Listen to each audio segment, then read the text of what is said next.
Imagine a line being drawn across a map, a simple act, but on the ground, it's a monumental undertaking. In Central America, a project is taking shape that could fundamentally alter global trade, the Nicaragua Canal.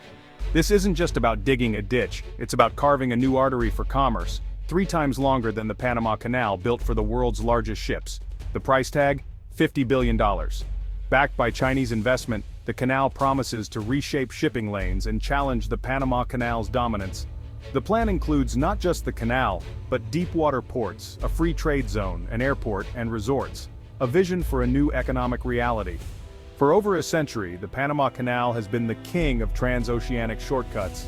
Now a new contender is sparking debate from Washington to Beijing. The sounds of transformation, machinery, engineers, anxious communities are already echoing through Nicaragua. This is no longer an abstract idea. It's a reality under construction, with real consequences for people and the global economy. The stakes are high. Is this the dawn of a new era in logistics, or a cautionary tale of ambition overreaching reality? Supporters see prosperity. Critics warn of environmental disaster and geopolitical turmoil. Over the next few moments, we'll unpack what this $50 billion canal truly means for the world. The idea of a canal through Nicaragua is centuries old, predating even the Panama Canal. Spanish conquistadors and 19th century engineers saw Nicaragua's geography, especially Lake Nicaragua, as ideal for a transoceanic route. For a long time it was considered the more viable option, but political instability, engineering challenges, and clever lobbying for Panama changed history. In 1903, the US backed Panama's independence and built the canal that defined the 20th century. For over 100 years, Nicaragua's dream lay dormant, but global trade has exploded and ships have grown enormous, too big for even the expanded Panama Canal. The largest vessels must take longer, costlier routes, creating a bottleneck in the supply chain.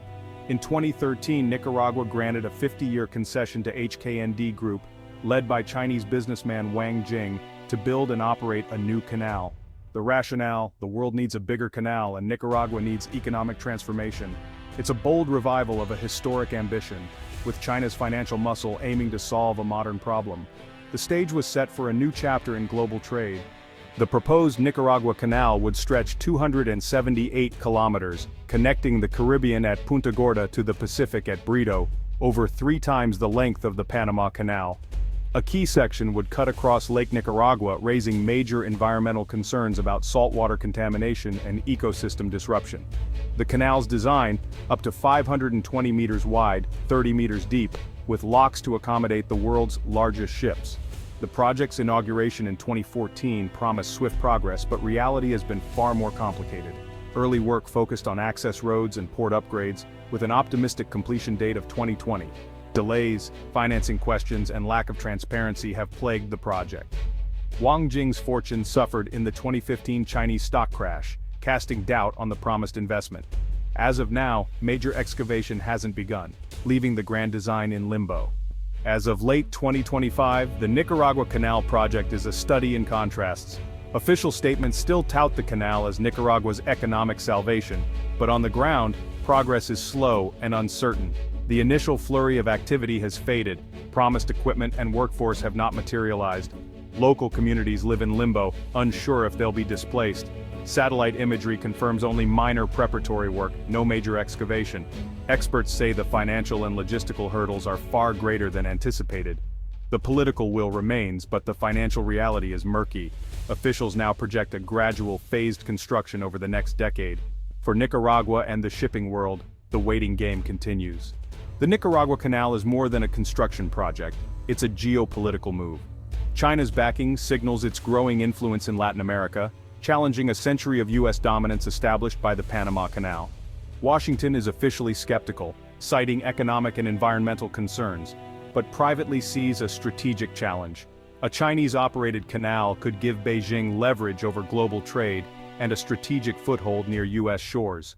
For Latin America, China's willingness to fund massive projects offers an alternative to Western institutions. The canal symbolizes shifting global power, forcing countries to balance old alliances with new opportunities. 2 major canals could foster competition, lower fees, and give shippers more options. But it could also spark new geopolitical tensions as nations align with either the US-backed Panama route or the Chinese-backed Nicaraguan one. The canal is carving new lines of alliance and rivalry across the globe. The economic case for the Nicaragua Canal is simple: bigger ships, bigger profits.